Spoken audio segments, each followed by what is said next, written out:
des conseillers, si vous le permettez. Si tout le monde est assis, c'est bien.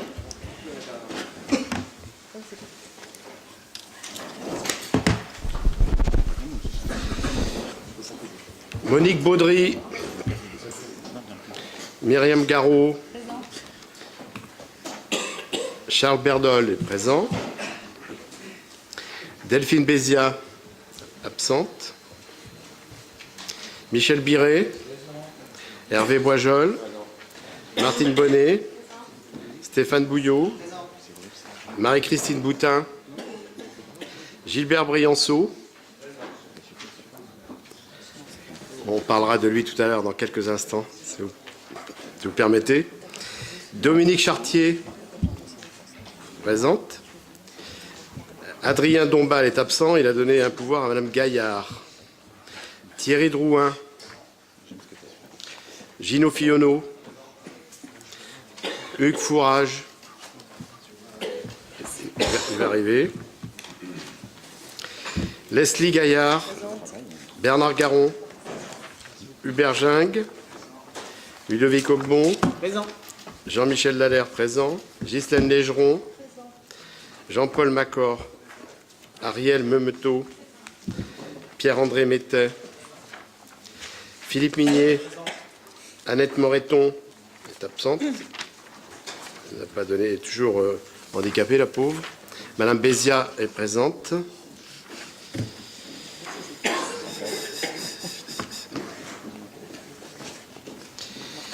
Michel Naudet est absent, il n'a pas donné de pouvoir. Pour l'instant, on va mettre absent. Hein? Jean-Pierre Pétorin sera en retard. Ah, il est arrivé, c'est bien. Claudine Plaire, Christelle Roussillon, Christelle Trudeau, Sébastien Verdon sera en retard. Il a donné un pouvoir à M. Aubon en attendant. Isabelle Villemot. Elle vous a donné un pouvoir. C'est bon.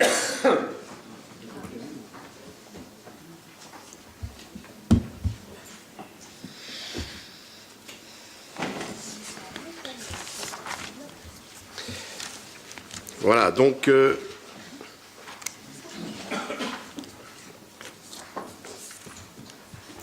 l'ordre du jour, donc vous en avez tous pris connaissance, hein, voilà.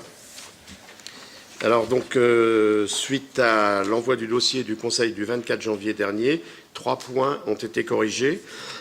Veuillez m'excuser pour la voix. Le point 2018-012 qui concerne la réhabilitation des halles. Avec la suppression du lot numéro 15 dans ce point. Ensuite, le 2018-01-12, il y a une correction de date dans la convention. Ensuite, le 01-13, subvention en secteur sauvegardé, modification d'un montant de subvention. Donc, nous allons désigner un secrétaire de séance. Je propose M. Bernard Caron. Et en cas d'absence, Mme Ariel Meumetot, mais M. Garon est présent. Oui, je sais. Donc, c'est M. Garon, il accepte. Très bien, merci Bernard. Ensuite, l'approbation du procès-verbal de la séance du 19 décembre 2017. Vous avez des observations ?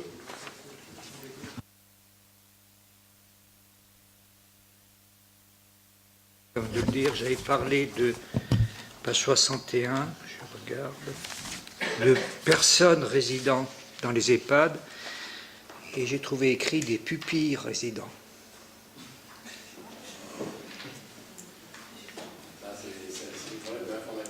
Ah, peut-être, oui, sans doute, ou l'écriture automatique, je ne sais pas. Voilà.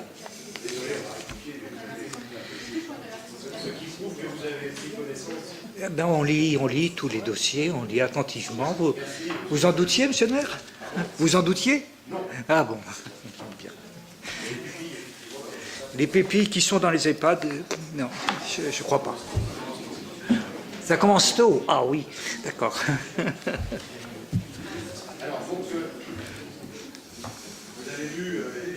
Il y en a deux autres. Il est présent à notre conseil municipal, M. Gilbert Brianceau. qui assiste à ce conseil municipal, tout simplement parce que par courrier réceptionné en mairie le 2 janvier 2018, Madame Denise Vincent, précédemment élue, a présenté sa démission de ses fonctions de conseillère municipale. Alors, conformément aux dispositions donc, de l'article L. 2121-4 du Code général des collectivités territoriales, la démission est devenue définitive à réception du courrier. Le représentant de l'État dans le département a été informé de cette décision. En vertu des dispositions de l'article L. 270 du Code électoral, il convient de procéder au remplacement du conseiller démissionnaire par le candidat venant immédiatement après le dernier élu de la liste. Gilbert Brianceau, né le 27 janvier 1845, non, c'est pas ça, 1945 à Réaumur, domicilié 29 de la tranchée des Baïonnettes à Fontenay-le-Comte, candidat venant immédiatement sur la liste Ensemble pour Fontenay, après Madame Vincent.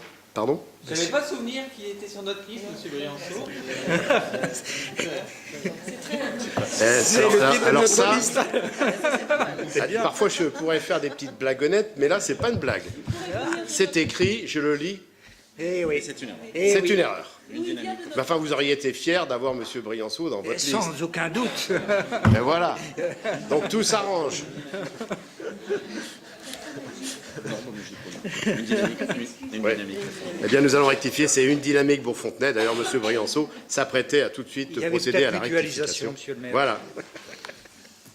Bon, voilà. Donc, il a accepté après Mme Vincent et a été informé et accepte aujourd'hui ce mandat de conseiller municipal.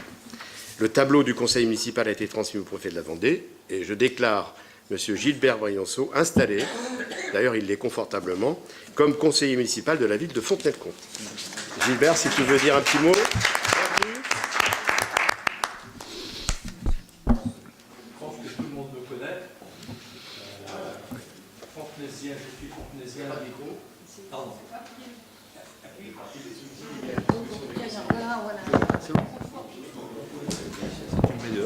Oui, tout à fait. Oui, donc je suis fontenaisien depuis maintenant plus de 43 ans.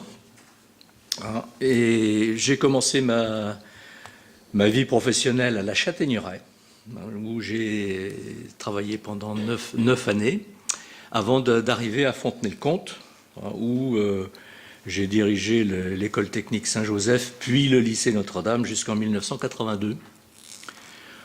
Et depuis, je suis retraité, engagé dans un certain nombre d'associations, et notamment celle qui me prend le plus, c'est la maison de retraite Union chrétienne, qui a bien besoin de moyens, puisque aujourd'hui ils sont en grève, pas la Union chrétienne, mais la plupart des EHPAD.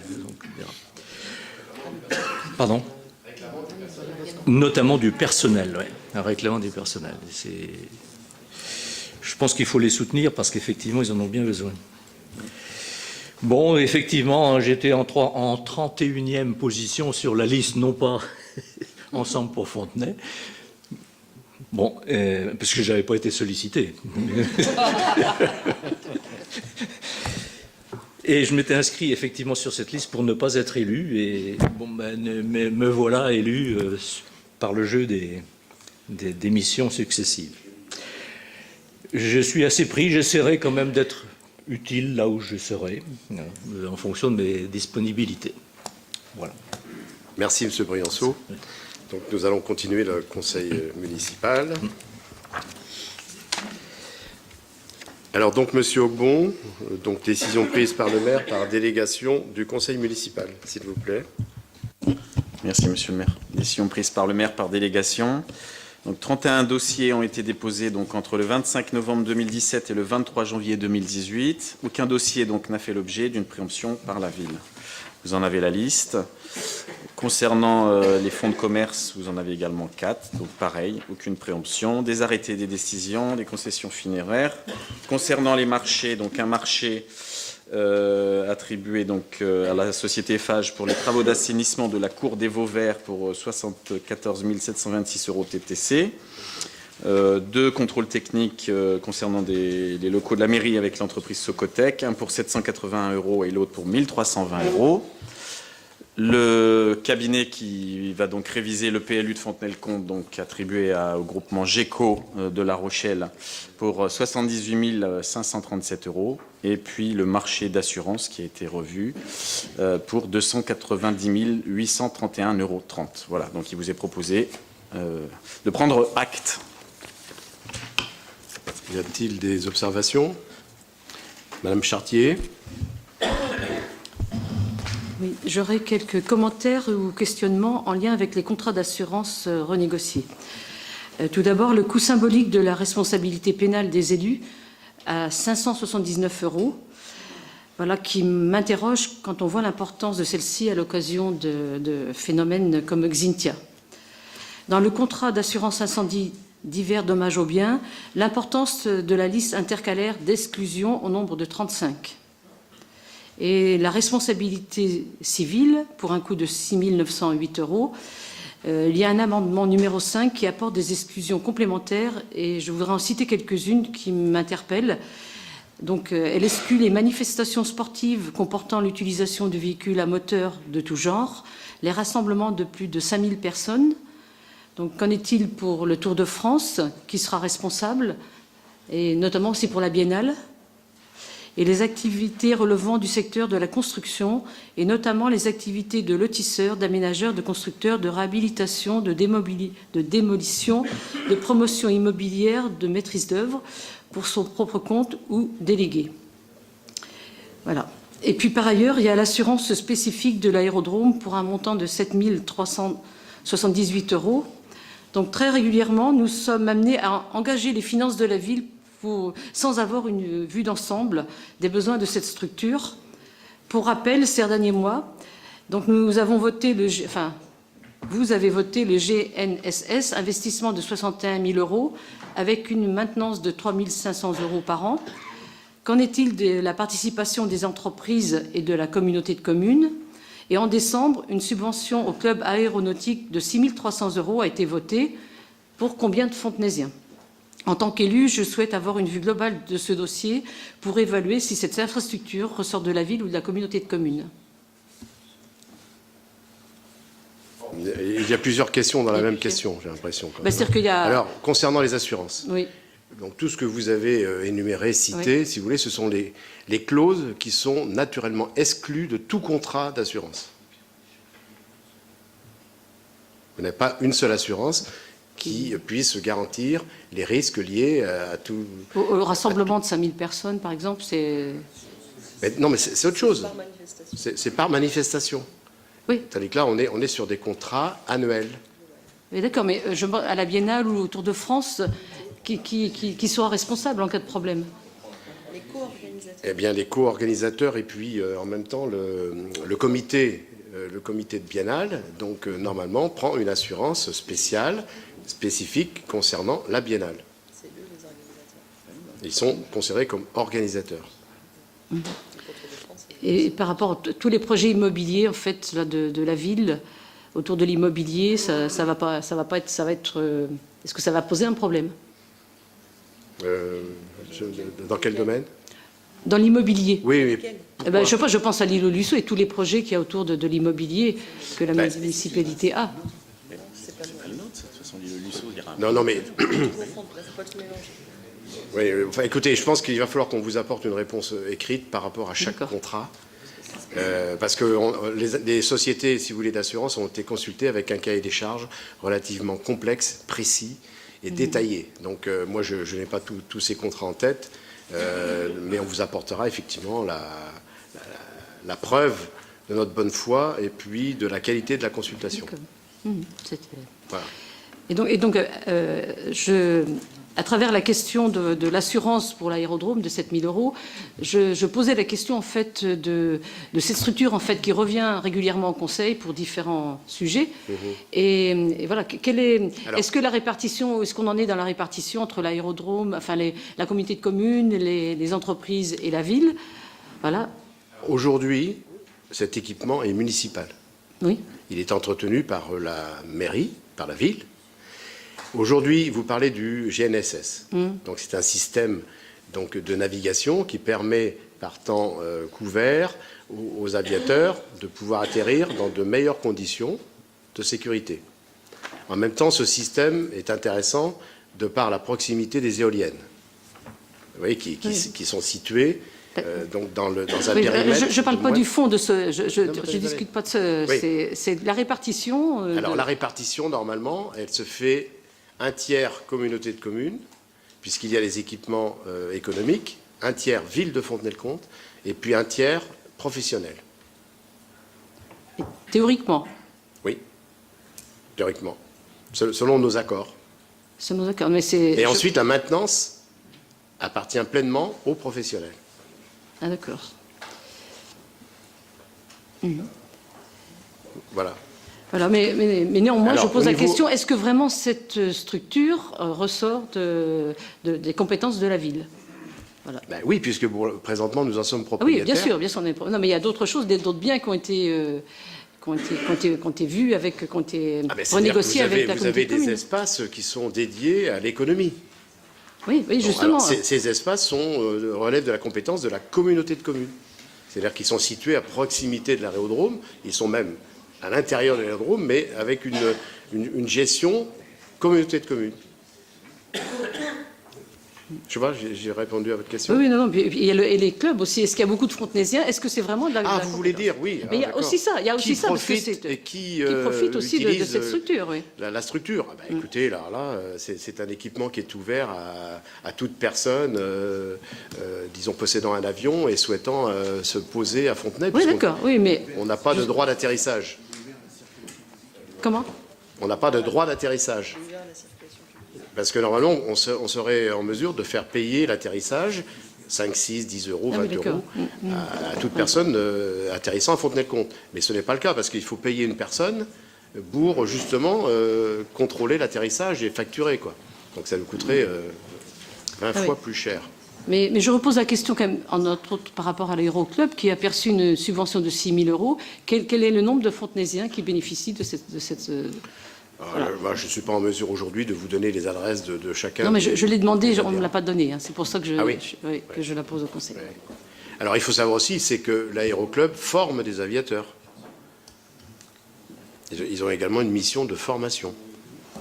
Donc ils sont aidés effectivement pour justement développer la formation et puis effectivement veiller à la bonne utilisation de l'aérodrome.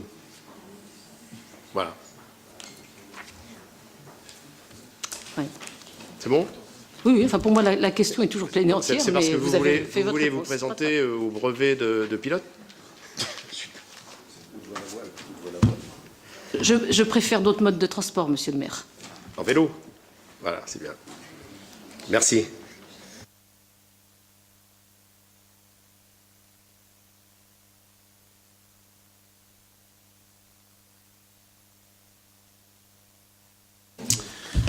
Réhabilitation. Rapport réhabilitation des Halles, marché de travaux, approbation, avenant lot numéro 2, puisque le 14 et le 15 ont Non. été...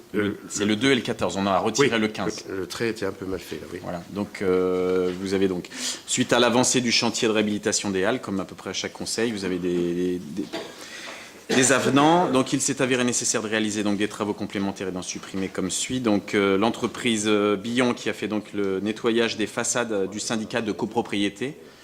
Donc pour 3 857,70 €. Donc là, c'est un avenant plus-value. Et puis, concernant l'entreprise Carré, il a fallu remplacer les cordons chauffants pour la circulation de l'eau chaude. Donc on avait présenté en commission urbanisme pour 316,73 €. Pardon. Donc il est proposé au Conseil donc d'approuver l'avenant numéro 1 du lot numéro 2, enduit de façade, présenté ci-dessous, l'avenant de travaux numéro 1 du lot 14, plomberie, RIA, chauffage, ventilation, d'autoriser monsieur le maire à signer donc ces deux avenants, s'il vous plaît. Voilà, merci. Y a-t-il des observations? Nous allons passer au vote. Qui est contre? Qui s'abstient? Rapport adopté, merci. Rapport suivant. Monsieur Bouillot. Il s'agit de la délégation de services publics, assainissement, tarification 2018. Tout à fait. Afin de permettre aux délégataires des services assainissement d'établir les facturations aux abonnés, il convient de soumettre au conseil municipal les propositions de tarifs assainissement, redevances qui s'appliqueront sur les consommations enregistrées au compteur eau. Les budgets ont un caractère économique dans la mesure où leur équilibre est assuré par le seul produit des redevances. Compte tenu de la délégation du service d'assainissement appliquée depuis le 1er janvier 2011 et de l'avenant numéro 2 passé, il convient de fixer la redevance applicable pour 2018. Donc, proposons de maintenir les montants de 2018 identiques à ceux de 2017, à savoir 0,94 € hors taxe le mètre cube, comme en 2017, ainsi que les tarifs dégressifs gros consommateurs que vous avez à l'écran. Les dépôts de matière de vidange identiques à 2017 à 14 € la tonne hors taxe. Traitement des graisses à 3,6 € hors taxe la tonne. Donc il est proposé d'approuver le tarif assainissement 2018 par ville à 0,94 € hors taxe le mètre cube, d'accorder la dégressivité du tarif assainissement pour les gros consommateurs comme indiqué, d'accorder le tarif dépôt de matière de vidange comme suit à 14 € la tonne hors taxe, d'accorder le tarif de traitement des graisses à 3,26 € la tonne hors taxe.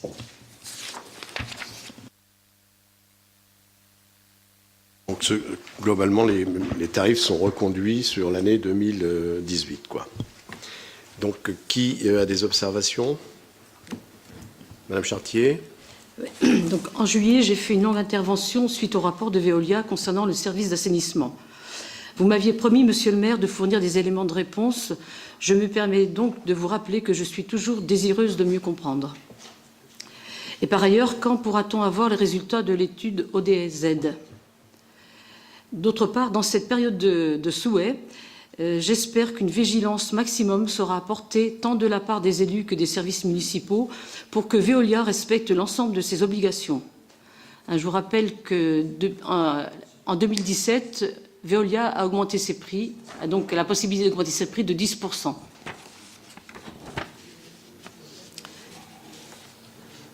Voilà, et la ville donc maintient ses tarifs au détriment notamment des travaux préconisés pour répondre aux exigences réglementaires de sécurité et de protection de l'environnement.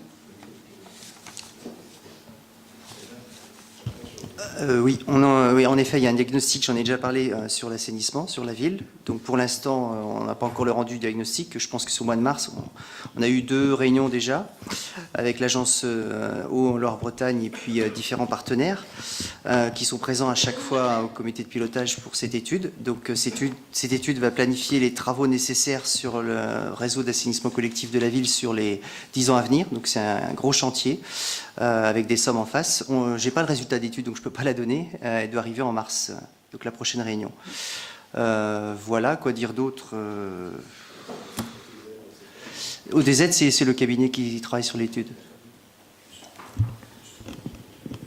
Non, mais le secours en eau, c'est fait, ça. Cette réponse vous convient, Madame Chartier? Oui, oui. Non, mais, donc, vous avez entendu le reste, monsieur le maire? Oui. Oui, mais moi je m'étonne parce que normalement les services étaient en charge de vous transmettre les informations que vous aviez demandées à l'époque. Stéphane, on n'a pas transmis? Madame Chartier avait demandé, lors de sa dernière intervention en juillet, c'est ça? Juillet, donc des éléments concernant l'assainissement. C'est vaste, il faut affiner. C'était une question assez longue, oui. C'est trop long. Peut-être synthétiser. Bon. Ce que j'ai dit aussi, c'est donc avoir beaucoup de vigilance pour que Veolia respecte ses engagements. Hein. Renouvellement de réseau, je me souviens. Il y avait... Voilà, tout ça, oui, hein, puisqu'ils ont une augmentation de tarif de 10% quand même. Hein. Il y a une augmentation de tarif. Sur Veolia, on travaille, vous savez qu'on a une personne dans les services qui ne s'occupe que de l'assainissement collectif, donc c'est quand même voilà, qui est sur le budget assainissement. Et on travaille avec Veolia, on est derrière tous les travaux qu'ils font, on peut vous donner tout ce qui se passe, il n'y a pas de souci là-dessus. Donc on les suit attentivement, y compris sur les campagnes de dérétalisation, y compris sur le nettoyage des avaloirs. Donc on les suit très attentivement. Merci. Donc nous allons passer au vote, puisqu'il faut voter sur ce rapport. Donc qui est contre? Qui s'abstient? Vous êtes contre? Vous abstenez? Et donc il n'y a pas de contre. Rapport adopté. Merci. Rapport suivant. Monsieur Augbon. Oui, il s'agit d'une délibération importante sur la politique volontariste de la ville en matière de résorption d'habitat insalubre. Donc, il s'agit de l'îlot ancien hôpital, OPA-RU, opération de résorption de l'habitat insalubre, RHI, et de traitement de l'habitat insalubre remédiable ou dangereux, et des opérations de restauration immobilière, donc TIRORI, dépôt du dossier d'éligibilité, demande de financement des études et approbation. Donc après la réalisation d'études préopérationnelles et le lancement d'une opération programmée d'amélioration de l'habitat dans le cadre du renouvellement urbain OPA-RU sur le secteur du centre historique de Fontenay, il a été décidé d'engager des actions coercitives et notamment le traitement de certains îlots dégradés avec l'appui de la Fédération solidaire pour l'habitat, Solia, et du Creuset Méditerranée. Donc 8 îlots ont ainsi été ciblés. Donc l'îlot ancien hôpital, situé le long de la rue des Loges, axe historique de la ville, a fait l'objet d'une attention toute particulière. Une visite de l'Agence régionale de santé, l'ARS, a permis d'identifier des logements insalubres dans des immeubles partiellement occupés. À la suite de cette visite, l'ARS propose la prise d'un arrêté d'insalubrité irrémédiable au prochain Conseil départemental de l'environnement et des risques sanitaires et technologiques, CODERST, de mars 2018. Cet arrêté s'appuie notamment sur les désordres repérés dans les parties communes, défaut d'étanchéité d'une partie de la toiture, dégradation de certains éléments de charpente, fragilisation des planchers, dangerosité des escaliers, absence d'entretien des menuiseries extérieures, humidité et sécurité incendie insuffisante. Et on en passe, c'est des meilleurs. Parallèlement, des contacts ont été pris avec les propriétaires qui n'ont pas la volonté ou la capacité d'intervenir durablement sur les immeubles. Donc la société foncière Mazal vient d'ailleurs d'être condamnée pour avoir soumis des personnes vulnérables ou dépendantes, dont au moins un mineur, à des conditions d'hébergement indignes, à une forte amende et à la confiscation des biens. Procédure actuelle en appel. Compte tenu de l'état très dégradé de cet îlot et de l'imbrication des immeubles, seule une intervention publique permettrait de réaliser une réhabilitation de qualité. En conséquence, la ville propose de se porter acquéreur des 5 immeubles actuellement occupés, afin de réaliser une opération publique permettant de créer du logement social. Une proposition a été donc faite par un opérateur social d'un projet de 8 logements. Actuellement, il y en avait 14. Cette opération pourrait être réalisée avec des aides financières de l'ANA dans le cadre du dispositif de financement RHI TIRORI. Donc, ce sont des financements qui permettent de constituer, de refaire l'îlot, et qui est subventionné à hauteur de 70% de l'ensemble des travaux. Donc ces financements qui sont très importants. Le bureau d'études, le Creuset Méditerranée, a été missionné donc par la commune pour la constitution des dossiers d'éligibilité de cette opération afin de le présenter en commission nationale en mars 2018.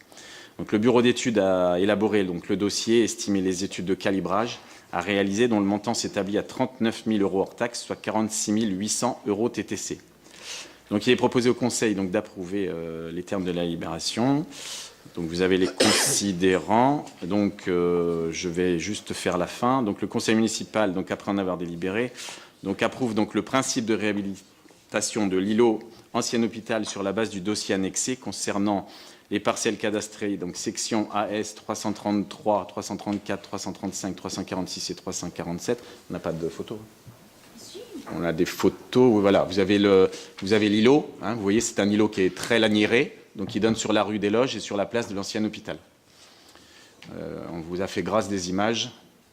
Voilà. Et peut-être on a des photos. Je ne sais pas si on a des photos. Enfin, c'était dans le dossier de conseil, on avait quelques photos. Voilà, donc valider le dossier de demande d'éligibilité au dispositif RHI TIRORI, d'autoriser monsieur le maire à déposer ce dossier auprès des services de l'ANA, sollicite auprès de l'ANA les aides au taux maximum pour cette opération, valide le plan de financement des études s'élevant à 39 000 € hors taxe, soit 46 800 € TTC. Donc vous avez donc la subvention de l'ANA de 70%, donc qui permettra de financer une partie de cette étude pour 32 760 € et une participation de la ville à hauteur de 14 040 € pour un total donc de 46 800 €. Donc s'engage à financer le reste à charge de cette opération, d'autoriser monsieur le maire à engager une négociation pour les acquisitions foncières, d'autoriser monsieur le maire à signer tous les documents nécessaires à l'exécution de cette présente délibération. Voilà, juste rajouter que donc on a un bailleur social comme il a été pressenti, il s'agit de vendre des logements, pour lequel déjà le travail est fait avec le cabinet Boisson-Burban pour la réhabilitation de cet immeuble. Voilà. Y a-t-il des observations? Monsieur Gingue. Oui, je souhaiterais que dans le corps de cette délibération soient mises les adresses exactes Et le fait que cela concerne 5 propriétaires sans forcément donner le nom pour cette opération. J'ai pas compris, pardon, excusez-moi. Quel intérêt à ne pas mettre l'adresse de cet îlot? Îlot, c'est... Il n'y a qu'un propriétaire. Il y L'adresse a que qu'un je sache, propriétaire. c'est 48 rue des Loges et 3 places de l'ancien hôpital. Je souhaiterais que ça soit mis dans le corps de la délibération. Et cela concerne 5 propriétaires. Non, il n'y a qu'un propriétaire. C'est la société foncière Mazal. J'entends bien, mais dans le dossier que vous nous donnez, je vois le chiffre 5, moi. Ben, il y a 5. L'îlot est composé de 5 parcelles. Nombre de propriétaires, j'ai 5, moi, je crois. Ben, Page 24. Non, ben, soit c'est une erreur, mais on vérifiera. Mais il n'y a bien qu'un propriétaire, qui est la société foncière Mazal, qui d'ailleurs malheureusement en a d'autres dans d'autres secteurs du Sud-Vendée. Tout à fait. Voilà, donc je pense qu'il n'y a qu'un propriétaire, mais écoutez, on vérifiera. Oui, on confirme qu'il n'y a qu'un propriétaire, c'est 5, il y a 5 numéros au cadastre en fait. Voilà. Ok. Et que l'on mette les adresses postales. On mettra, ce sera fait. Merci. Donc nous allons passer au vote. Qui est contre? Qui s'abstient? Rapport adopté, merci. Rapport suivant. Je suis numéro quand même. J'ai 5, moi.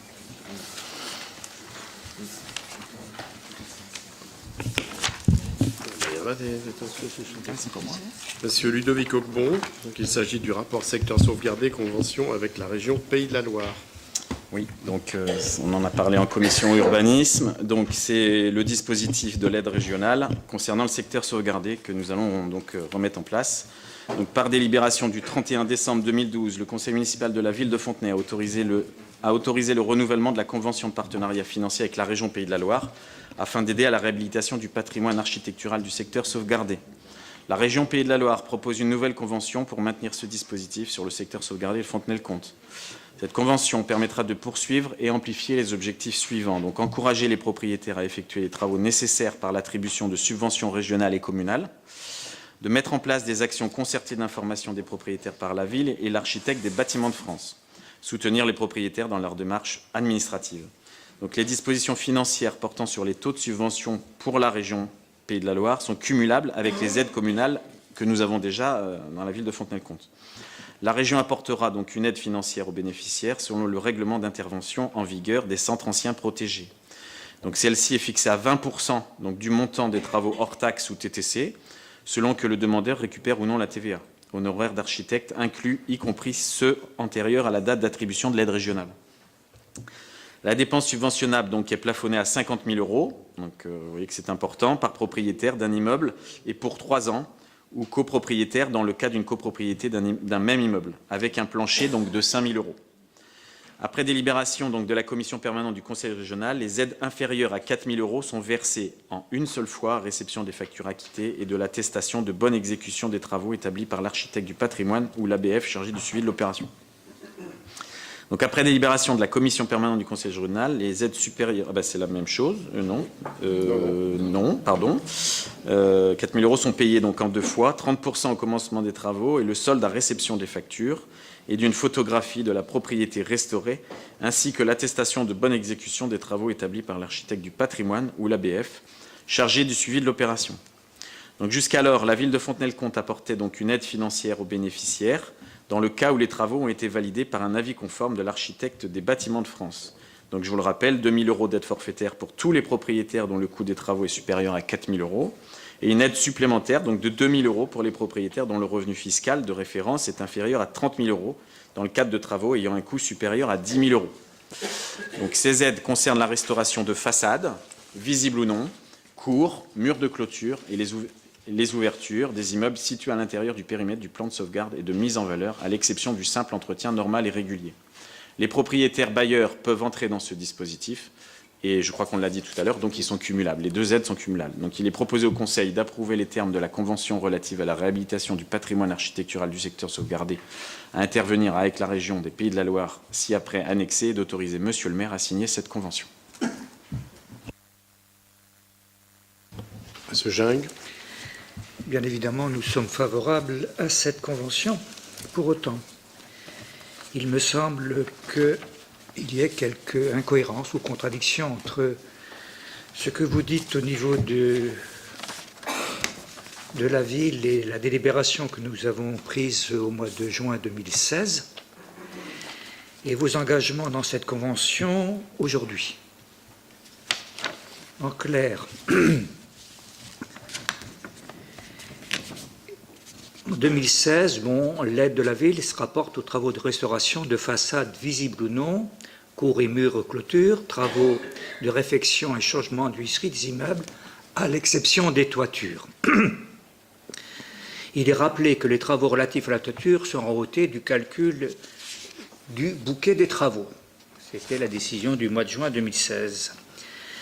Là, des obligations de la ville, il est écrit les aides au niveau de la ville concernent la restauration des façades, visibles ou non, cours, murs de clôture, couverture des immeubles situés à l'intérieur du périmètre du plan de sauvegarde mis en valeur, à l'exception du simple entretien normal et régulier.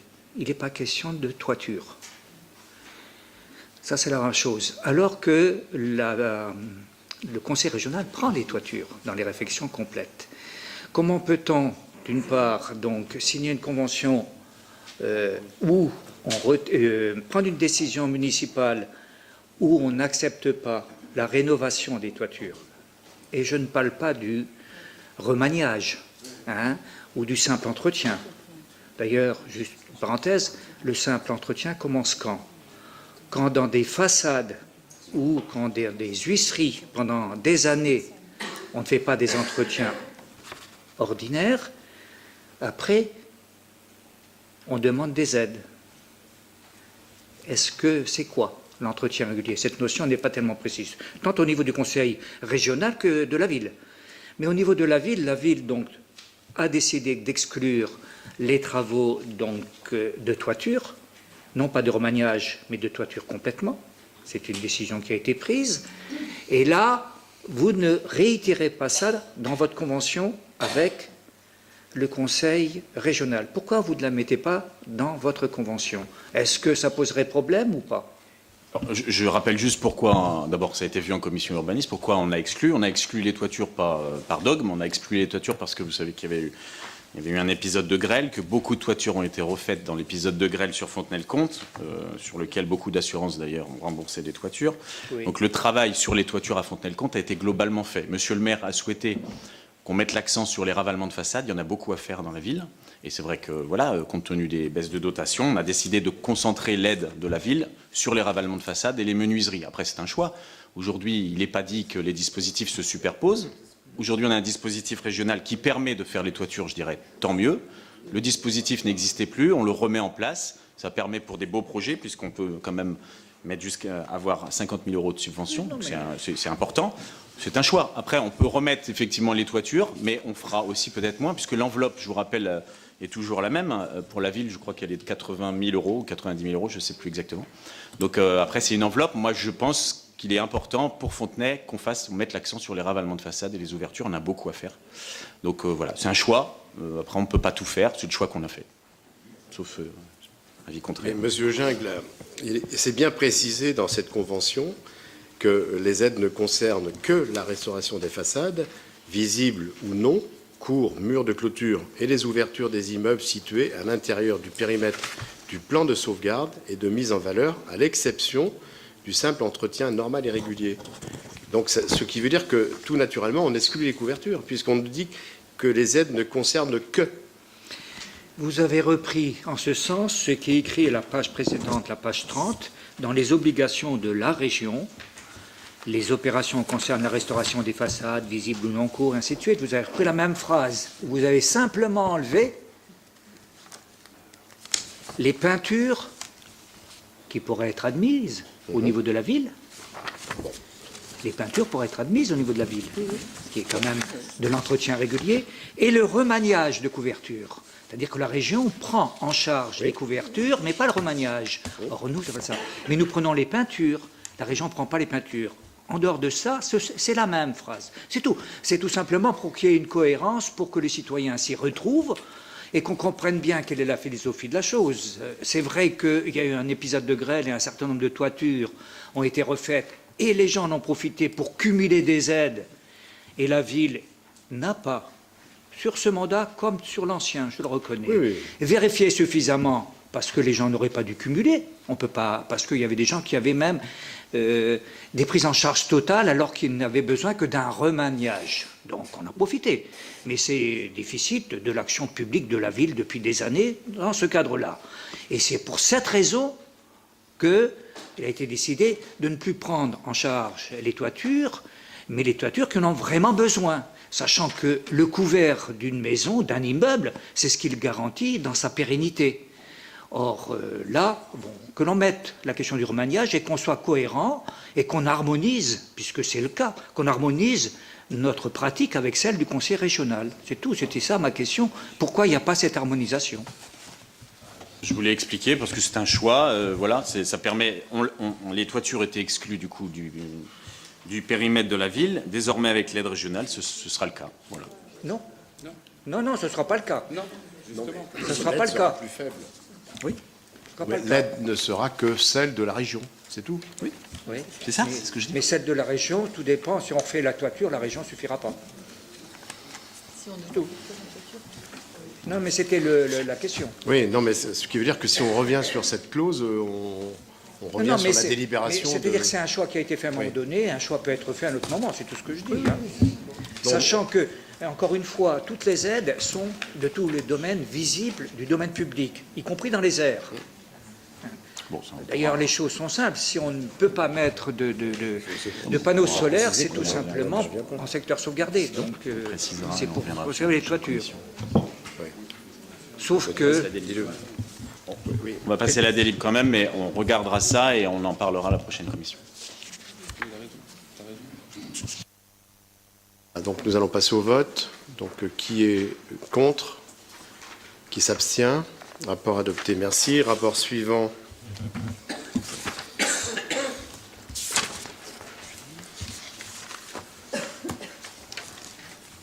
Madame Gaillard, patrimoine communal, 9 bis rue du Port. Bail commercial avenant 2. Par bail commercial du 28 juillet 2006, signé en application de la délibération du 11 juillet 2006, Madame Isabelle Raguin loue à la ville de Fontenay-le-Comte le local municipal du 9 bis rue du Port, cadastré section BD numéro 58, afin d'y exploiter l'enseigne commerciale 1-2 Troc. Par avenant numéro 1 des 13 mars et 13 avril 2015, signé en application de la délibération du 31 mars 2015, le bail arrivant à échéance, il a été convenu d'un commun accord entre les parties de prolonger celui-ci d'une durée de base de 3 ans, dans la perspective de la retraite de Madame Raguin et de l'éventualité de travaux sur l'immeuble. Une possibilité de prolongation annuelle expresse dans la limite d'une durée globale de 18 ans était prévue. Par courrier du 14 novembre 2017, reçu le 27 novembre, Madame Raguin a donné congé au 31 janvier, faisant valoir ses droits à la retraite.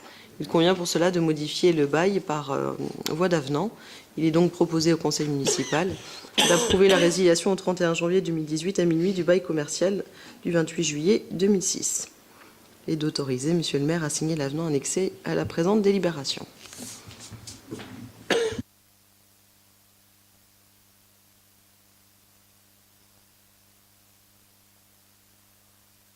Oui, je précise que son activité à Madame Raguin a été reprise par Peggy Vincent, qui va reprendre un local qui était devenu vacant depuis peu, Vive Asmose, place Tiverset. Voilà, donc l'activité perdure.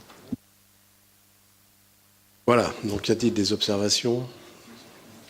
Donc nous allons passer au vote. Qui est contre? Qui s'abstient? Rapport adopté, merci.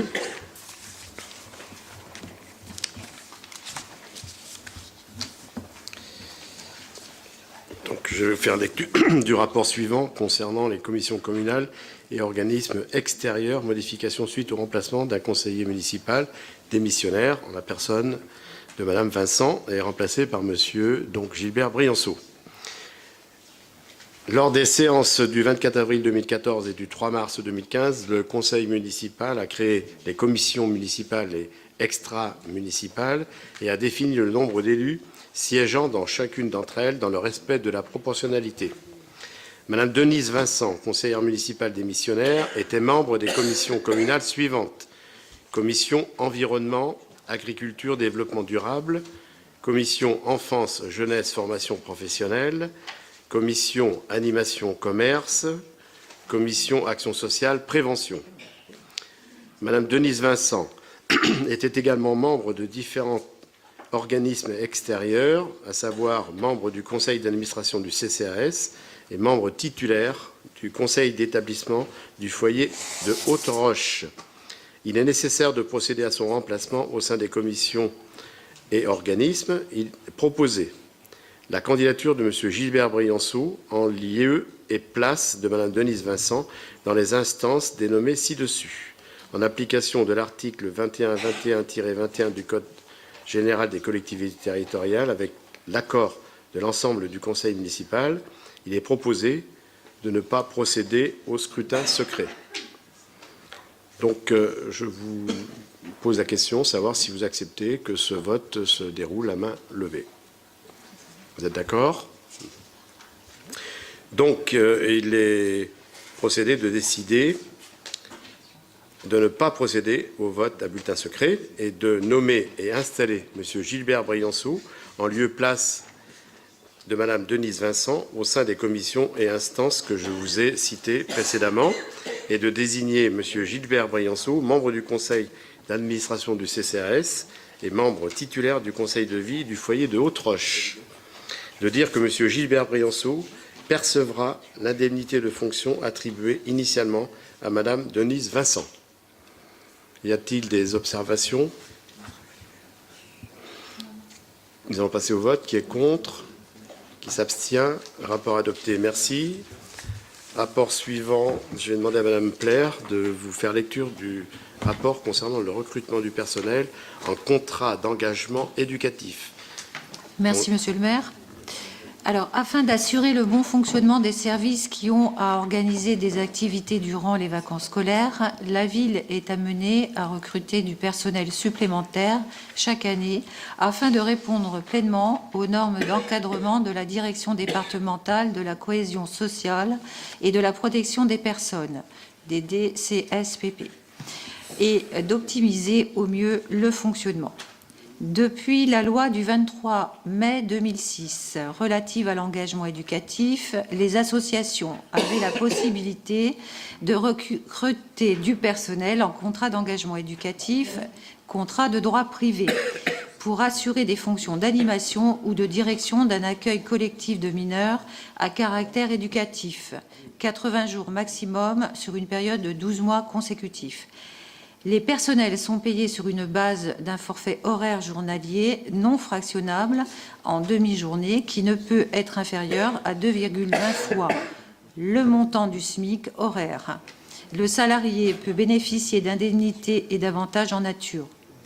Depuis le décret numéro 2012-581 du 26 avril 2012 relatif aux conditions de mise en œuvre du repos compensateur des titulaires d'un contrat d'engagement éducatif, les collectivités locales ont la possibilité d'utiliser ce type de contrat. Il est proposé de recruter les saisonniers de l'accueil de loisirs Graines de Soleil au moyen du contrat d'engagement éducatif. Pour les vacances scolaires 2018, 6 postes de saisonniers à temps complet doivent être créés pour l'accueil de loisirs. Il est proposé au conseil municipal d'approuver la création de 6 postes pour l'accueil de loisirs Graines de Soleil en contrat d'engagement éducatif, conformément aux conditions suivantes. Assurer des fonctions d'animation ou de direction d'un accueil collectif de mineurs à caractère éducatif, durée de 80 jours maximum sur une période de 12 mois consécutifs, paiement sur une base d'un forfait horaire journalier non fractionnable en demi-journée qui ne peut être inférieur à 2,20 fois le montant du SMIC horaire. Possibilité pour le salarié de bénéficier d'indemnités et d'avantages en nature. De fixer le forfait journalier à 49,54 € brut et d'autoriser Monsieur le maire à signer les contrats correspondants. Y a-t-il des observations sur ce rapport? Madame Chartier. Oui, ces emplois qualifiés, souvent féminins, concernent la prise en charge de nos enfants. Ils doivent être donc reconnus et payés en fonction des responsabilités. Donc je ne suis pas d'accord avec le montant de la rémunération. Oui. Oui, vous nous en faites part, l'année dernière, lorsque nous avions passé cette délibération, vous nous en aviez fait part, et lors de la commission finances également. Donc on vous avait répondu à ce sujet. Voilà, compte tenu pour la bonne gestion de nos budgets et pour nos frais de fonctionnement. C'est une mesure de l'État, donc nous l'utilisons. Elle est tout à fait officielle, réglementaire. Je sais qu'on peut toujours proposer des salaires plus importants pour ces jeunes, mais souvent, c'est des emplois qui durent un mois et demi, 2 mois, quoi. Ils ont besoin de travailler et souvent, ils ont déjà investi dans leur formation, ces jeunes, hein, Oui. pour arriver à cette Nous en qualification. sommes conscients. Ben, ce qui fait un salaire proche souvent de 1000 euros, quoi. Mais ce qui leur fait aussi sur leur CV c'est une par jour. première expérience, ce qui n'est pas négligeable. Comment? Oui. Non, ça fait 990 € un mois. On essaiera l'an prochain, si nos moyens le permettent, d'améliorer les conditions salariales de ces gens. Donc nous allons passer au vote. Qui est contre? Donc, qui s'abstient? Rapport adopté, merci. Je vais faire lecture aussi d'un rapport qui concerne le personnel communal, modification du tableau des effectifs. Alors, je ne vais pas vous faire lecture des considérants et des vues.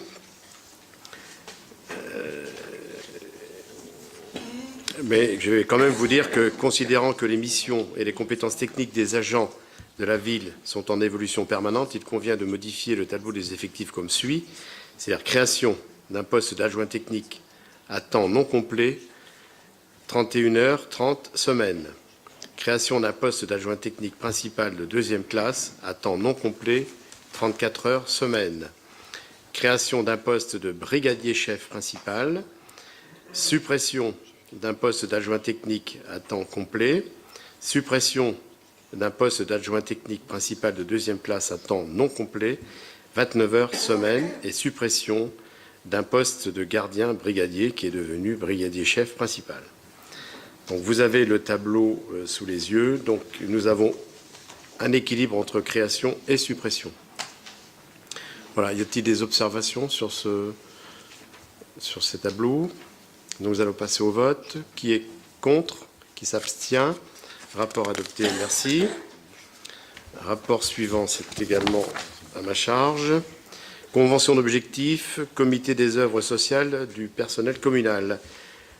Le comité des œuvres sociales du personnel de la ville de Fontenay-le-Comte, de la communauté de communes Pays de Fontenay-Vendée, du centre intercommunal de l'action sociale de la communauté de communes et du centre communal d'action sociale de Fontenay-le-Comte, le COS, a pour objectif, premièrement, de soutenir les actions sociales auprès des agents et de leurs familles, actifs ou retraités.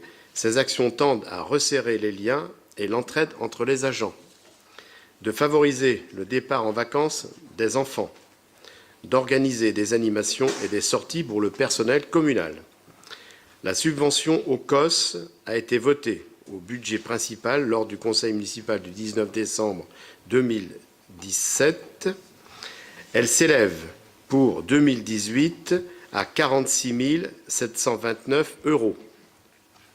Conformément à l'article 10 de la loi numéro 2000-321 du 12 avril 2000 relative aux droits des citoyens dans leurs relations avec les administrations et de l'article 1er du décret d'application numéro 2001-495 du 6 juin 2001, une convention s'impose pour tout financement public aux associations supérieures à 23 000 €.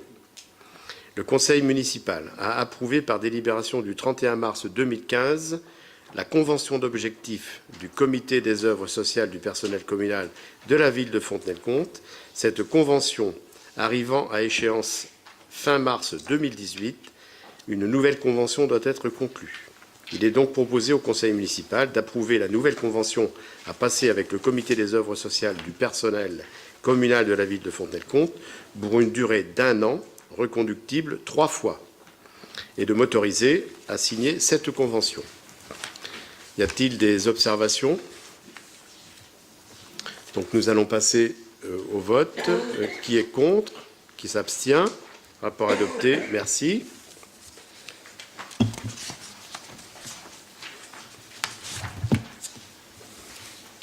Madame Bonnet, école privée sous contrat d'association, contribution relative aux dépenses de fonctionnement. La ville de Fontenay-le-Comte, conformément à l'article L. 442-5 du Code de l'éducation, verse à l'école privée Sainte-Trinité, sous contrat d'association, une participation financière relative aux frais de fonctionnement pour les élèves dont les familles sont domiciliées à Fontenay-le-Comte. Cette participation financière est calculée suivant des lignes budgétaires définies dans la réglementation relative aux dépenses des écoles publiques figurant dans le compte administratif. Le montant unitaire est fixé pour les maternelles à 878,25 € et pour les élémentaires à 426,68 €. Il est proposé au conseil municipal de fixer pour l'année scolaire 2017-2018 la participation financière au coût de fonctionnement versée à l'OGEC Sainte-Trinité sur la base des effectifs de la rentrée 2017, réajustés en cours d'année, suivant les nouvelles inscriptions selon les modalités suivantes.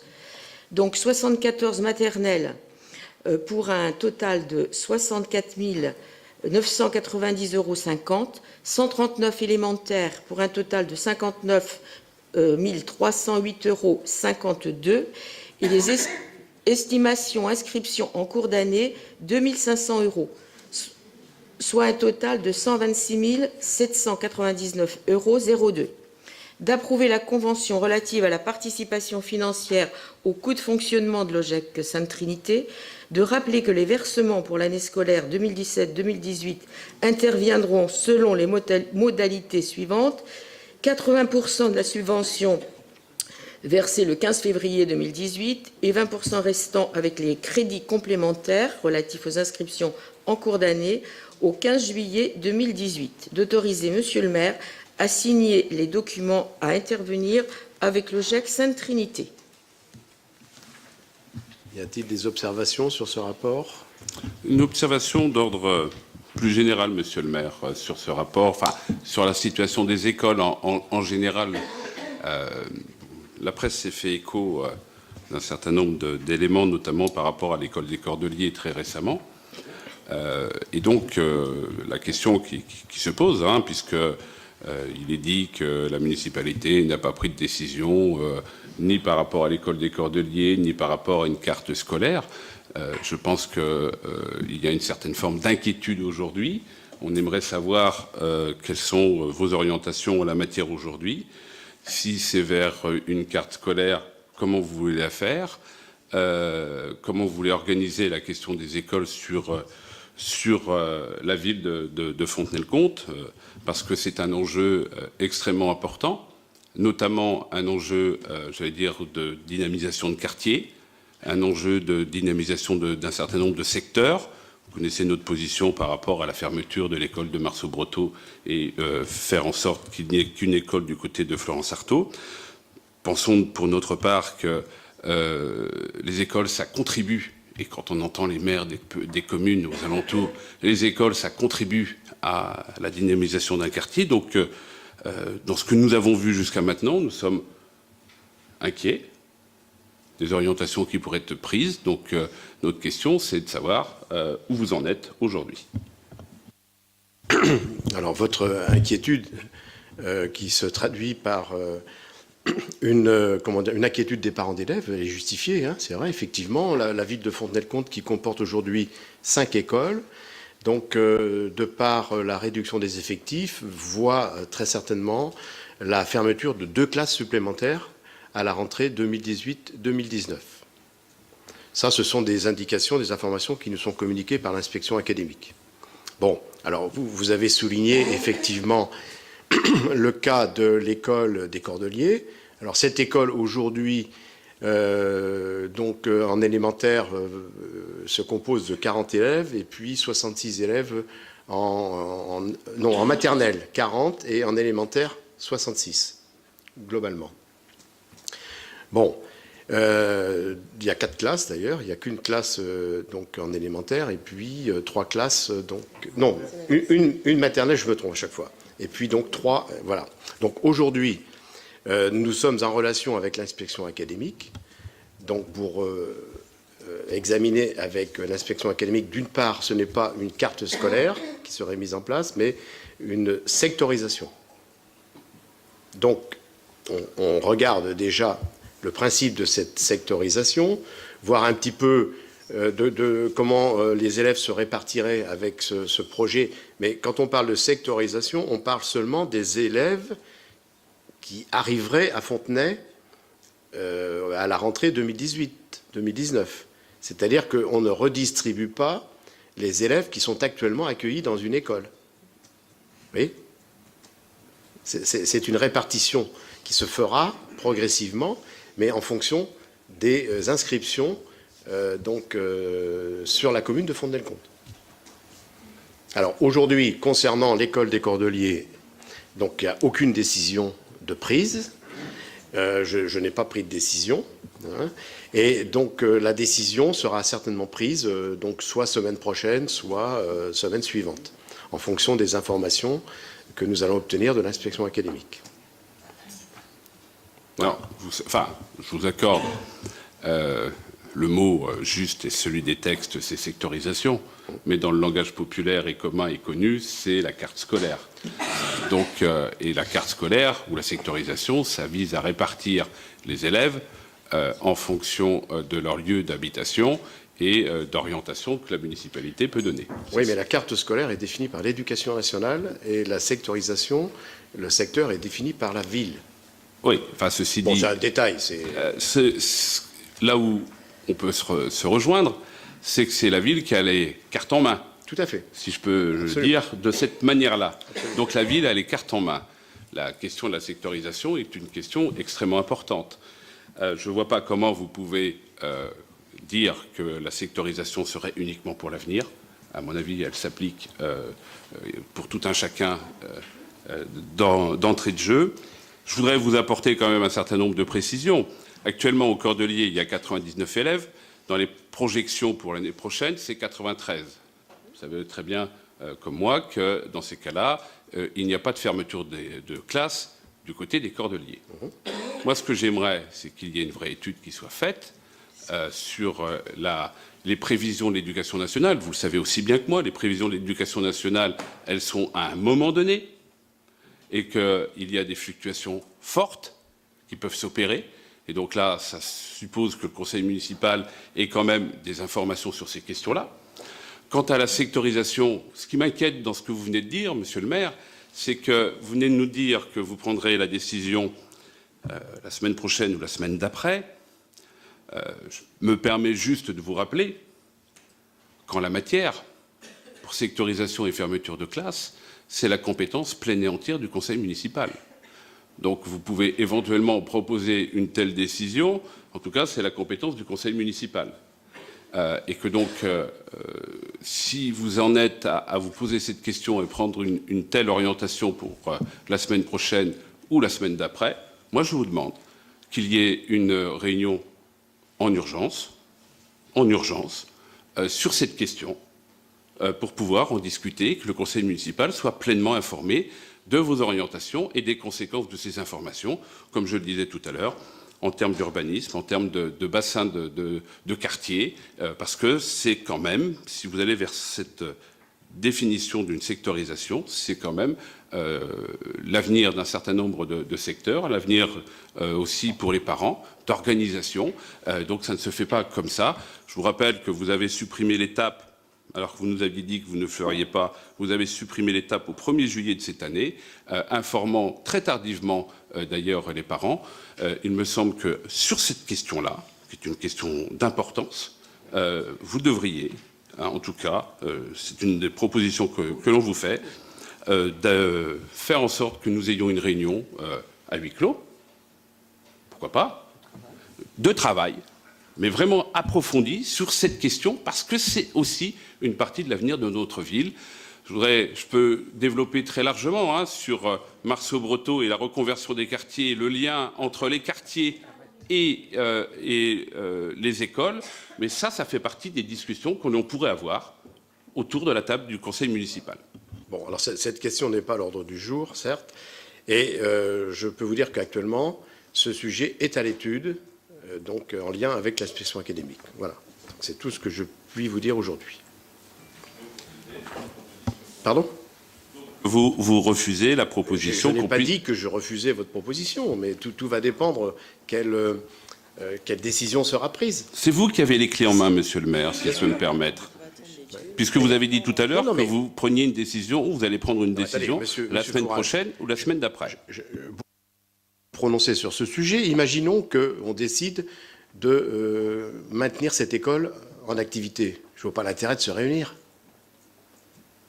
On ne se réunirait que si, bien sûr, il y avait une décision de fermeture.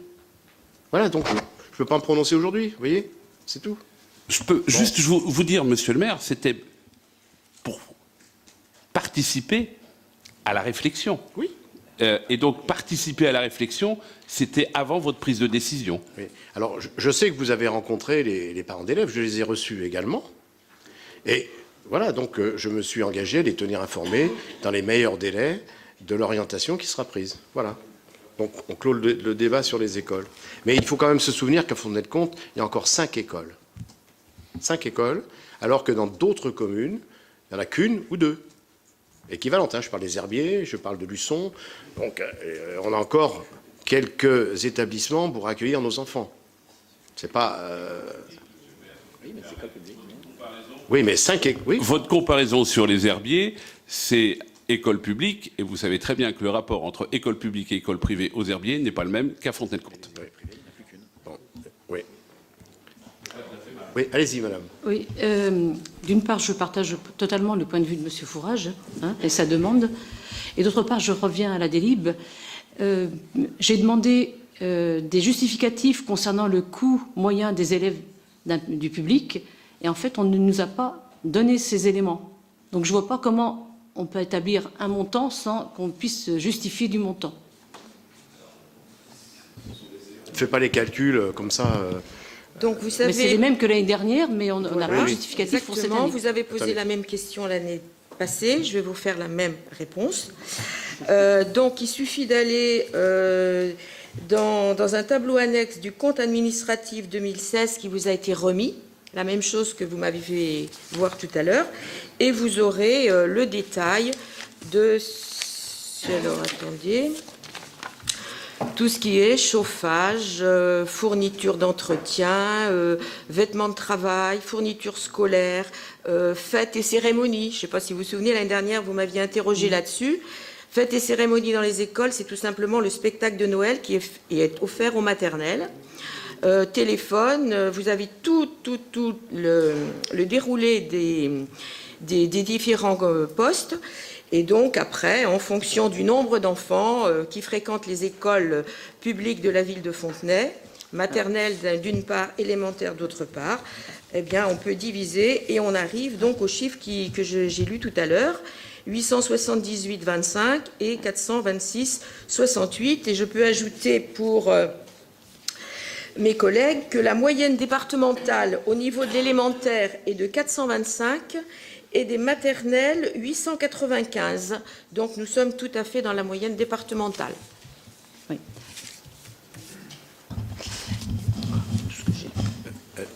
Oui. Excusez-moi, mais d'une part, je ne sais pas combien il y a d'élèves en primaire et en maternelle, hein, et je suis très surprise qu'on tombe exactement sur le même chiffre cette année que l'année précédente. Et d'autre part, je me suis posé une question concernant le coût de fonctionnement des locaux qui sont mis à disposition de l'association pour des permanences, notamment en Cordeliers et à Bourron-Massé. Est-ce qu'on enlève ces coûts de fonctionnement de ces locaux dans le calcul? Voilà. Alors, première chose, au Cordeliers, il n'y a plus d'association. Non, mais l'année dernière, il y en avait. Pour le calcul, ça a un impact. Donc, je pense, c'est pas moi qui m'occupe donc des chiffres, mais je pense qu'on en a tenu compte. Donc, il n'y a plus...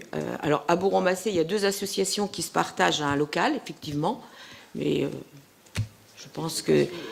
Oui, bah oui, c'est une association, c'est à titre gracieux. Mais, Madame Chartier, C'est à titre gracieux, les frais de fonctionnement n'ont pas à être inclus après pour le calcul moyen de... Bah oui, ça a des incidences quand même très importantes. Et je suis très surprise qu'on tombe sur le même prix cette année, quoi. Franchement, vous-même, vous m'avez dit que vous n'aviez pas le tableau, hein, tout à l'heure. je ne l'ai pas sous les yeux ici, non? Oui, mais vous n'avez pas vérifié. Parce que moi, hein. je ne savais pas que vous alliez poser cette question. Franchement, voilà, moi je tiens vraiment à ce qu'on m'apporte les chiffres, les éléments chiffrés. Je pense qu'on fait totalement confiance au service finance. C'est pas une question de confiance, chacun doit être à sa place. Hein. C'est pas moi qui fais les... Bon, on va déduire la calorie 22 502 de l'école Bourron-Massé pour rétablir l'équilibre financier qui est indiqué sur le tableau. Ça vous va, ça? Je veux vraiment le détail, quoi. Je veux vraiment une information précise parce que je pense qu'il y a un décalage. Bon. Alors, je sais pas si... Bon. Nous allons passer au vote. Qui est contre? Oui. Qui s'abstient? Rapport adopté. Rapport suivant. Alors, donc, école privée sous contrat d'association, participation relative aux dépenses de fonctionnement, de la restauration scolaire et tarifs sociaux. La municipalité, en 2009, s'est engagée à participer aux frais de fonctionnement de la restauration scolaire pour les rationnaires fontenaisiens au taux de 1,194 € par repas. De plus, la municipalité s'était engagée à rembourser à l'école Sainte-Trinité la prise en charge des tarifs sociaux de ces rationnaires fontenaisiens pour l'année N-1, incluant ceux servis au collège Saint-Joseph, suivant les quotients familiaux appliqués aux autres écoles de la ville dont les repas sont fournis par la cuisine centrale municipale. Donc le nombre de repas fontenaisiens, 19 618, montant unitaire 1,194 €. Il faut lire sur le tableau un total de 23 423, il y a une erreur sur le tableau, ,89. Remboursement tarifs sociaux, 1 261,88 €, soit un total de 24 685,77 €. Il est proposé au Conseil municipal d'approuver la participation financière relative aux dépenses de fonctionnement pour la restauration scolaire au montant unitaire de 1,197 € par repas pour les rationnaires fontenaisiens pour l'année N-1. D'approuver la prise en charge des tarifs sociaux de ces rationnaires fontenaisiens pour l'année N-1, incluant ceux servis au Collège Saint-Joseph, suivant les quotients familiaux appliqués aux autres écoles de la ville dont les repas sont fournis par la cuisine centrale municipale. D'approuver la convention relative à la participation à la restauration scolaire et tarifs sociaux avec le GEC Sainte-Trinité, de rappeler que le versement de cette participation à la restauration scolaire aux tarifs sociaux interviendra pour la globalité le 15 février 2018, d'autoriser Monsieur le maire à signer les documents à intervenir avec le GEC Sainte-Trinité. Voilà. Globalement, c'est la reconduction du même montant qui est fait par rapport à l'année 2016. C'est ça, Martine? Voilà. Donc, y a-t-il des observations? Non. Nous allons passer au vote. Qui est contre? Qui s'abstient? Rapport adopté. Merci. Ensuite, Monsieur Boisjol. Subvention. Merci, Monsieur le maire. Subvention en secteur sauvegardé. 4 demandes de subvention pour les travaux en secteur sauvegardé sont proposées. Vous avez le tableau devant vous. Ces demandes correspondent aux critères établis par le conseil municipal en date du 14 juin 2016, fixant les conditions d'attribution des subventions aux propriétaires de biens immobiliers situés en secteur sauvegardé. Il est donc proposé au conseil municipal, vous passez le monter s'il vous plaît, d'accorder les subventions pour travaux en secteur sauvegardé, suivant le tableau 6 juin que vous avez également devant vous, c'est-à-dire ces subventions de 2 000 € pour chaque demandeur. Voilà. Y a-t-il des observations? Non. Donc nous allons passer au vote. Qui est contre? Qui s'abstient? Rapport adopté. Merci. Alors, vous aviez la possibilité de poser des questions orales. Il n'y a pas eu de questions de poser, hormis Madame Chartier qui nous a demandé de lui transmettre ce qui a été fait, je pense, le bilan du festival des Nuits Courtes. Donc, vous en avez pris connaissance? Ça va? Bon. On peut vous en remettre un exemplaire papier, là, aujourd'hui, si vous souhaitez. Ouais, oui. Et puis on peut en remettre aussi à Monsieur Macor, non? Monsieur Gingles l'a eu, hein? Ah, Monsieur Gingles, vous en avez eu un exemplaire? Non. Eh bien, on va vous en remettre un exemplaire. 2 exemplaires. Non, mais on peut... Attendez. Mutualiser. Nous allons vous remettre 2 exemplaires, ainsi... Il y a une réunion. Bon, voilà. Bon. Vous deviez, puisque vous êtes dans la transmission d'éléments, vous deviez nous transmettre les éléments du marché par rapport à l'OPA-RU et au choix de l'architecte. C'est dans le PV du Conseil, d'ailleurs. Donc, je me permets de vous le rappeler. Donc, qui s'en charge? C'est page 8 du PV du Conseil. Quel service? Non. Oui. Bon. Il est prêt? Bon. Il vous sera transmis quel jour? Sous peu. Donc, bon, on l'avait un peu oublié, puis c'est bien de le rappeler, c'est ça? On est très bien. Voilà, merci. Écoutez. Bon. Mais Monsieur le maire, on est bien d'accord, c'était un bilan chiffré pour la ville. Combien nous avaient coûté les Nuits Courtes pour nous-mêmes? Quelle était la participation réelle de la ville aux Nuits Courtes? Hein? C'est dedans. Si je peux me permettre, c'est dans le bilan. Vous l'avez dans le... Attendez, j'enlève mes lunettes, moi, parce que ville de Fontenay-le-Comte, vous avez 30 000 euros, donc qui a été donné. Donc ça, c'est mais ça vient forcément en produit pour l'association. Et puis vous avez électrification du site, 12 000. Voilà. Prise en charge par la ville, c'est ça. Il y a le personnel et tout, enfin l'ensemble, c'était un bilan chiffré pour le coût de la ville, le coût réel de la ville. C'était pas... On n'a pas fait ce genre de... On ne fait pas pour les autres non plus. On le fait pas pour les les autres. On m'a dit que ma question était venue trop tardivement, mais c'est ce que j'ai demandé. Après, à la limite, il faudrait le faire aussi pour les folles journées, il faudrait le faire à chaque fois. Le personnel, il est rémunéré par la ville, donc il travaille pour les nuits courtes, pour la folle journée ou pour diverses autres activités, d'ailleurs, de la ville, qu'elles soient culturelles ou pas, il est toujours rémunéré à la fin du mois.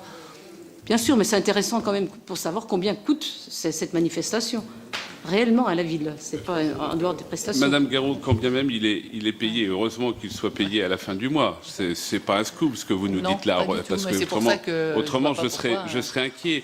Mais la demande de Madame Chartier, si je peux me permettre d'en être l'interprète, c'est de dire effectivement, il y a du personnel qui a été mis à disposition. C'était dans le cadre de cette convention, et ce personnel mis à disposition représente donc un coût qui doit être imputé à cette manifestation. Donc, autrement dit, Monsieur Biret connaît très bien ça, c'est la question de la comptabilité analytique. Oui. Et donc, par voie de conséquence, c'est la vérité des prix, si je puis dire, c'est-à-dire combien a coûté l'ensemble de cette manifestation en direct et en indirect, c'est-à-dire subvention, mise à disposition du personnel et ainsi de suite.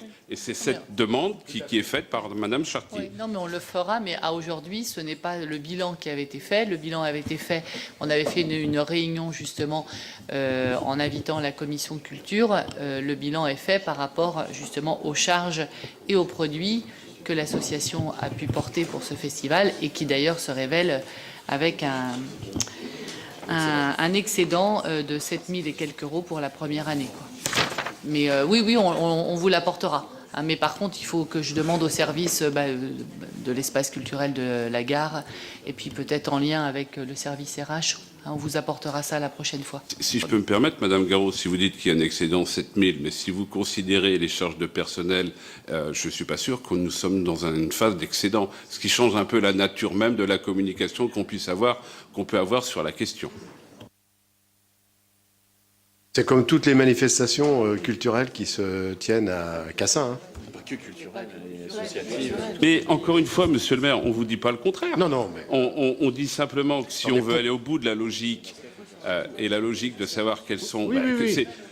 C'est une comptabilité quelque part, enfin je veux dire analytique, et une comptabilité du coût de la manifestation. Vous nous dites que cette manifestation est bénéficiaire. Ça dépend si on prend toutes les charges directes et indirectes, si on prend toutes les recettes directes et indirectes. Et à partir de là, on peut avoir une appréciation différente en fonction de cette question-là. C'est tout. Bon. Enfin, écoutez, c'est un festival qui a remporté un très grand succès. On devrait tous s'en glorifier et être heureux qu'on puisse le reproduire l'an prochain. Parce que c'est un spectacle qui s'adresse et qui est dédié aux jeunes.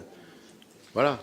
Mais, monsieur le maire, jeunesse, cette question-là n'est pas, cette question-là n'est pas posée, mais elle est, si je puis me permettre, exactement dans la même logique que vous, quand vous posez la question du coût de René Cassin et que vous proposez une DSP. Nous sommes exactement dans cette même logique. Donc, quand vous avez et vous considérez avoir une dimension légitime de se poser la question des coûts directs et indirects de René Cassin, eh bien, nous, on a une focale un peu plus réduite. Écoutez, on n'est que l'opposition, c'est comme ça. On a une focale un peu plus réduite. C'est sur les nuits courtes. Voilà. Mais ça n'empêche pas d'avoir une vision courte sur la question. Ah, La poésie revient. Très bien. Donc, voilà. On va conclure sur ce jeu de mots. Et puis, on va donc considérer que ce conseil municipal est clos. Merci. Peut-être avez-vous des procès-verbaux à signer. Voilà. Merci à tous. Et puis, bonne fin de journée.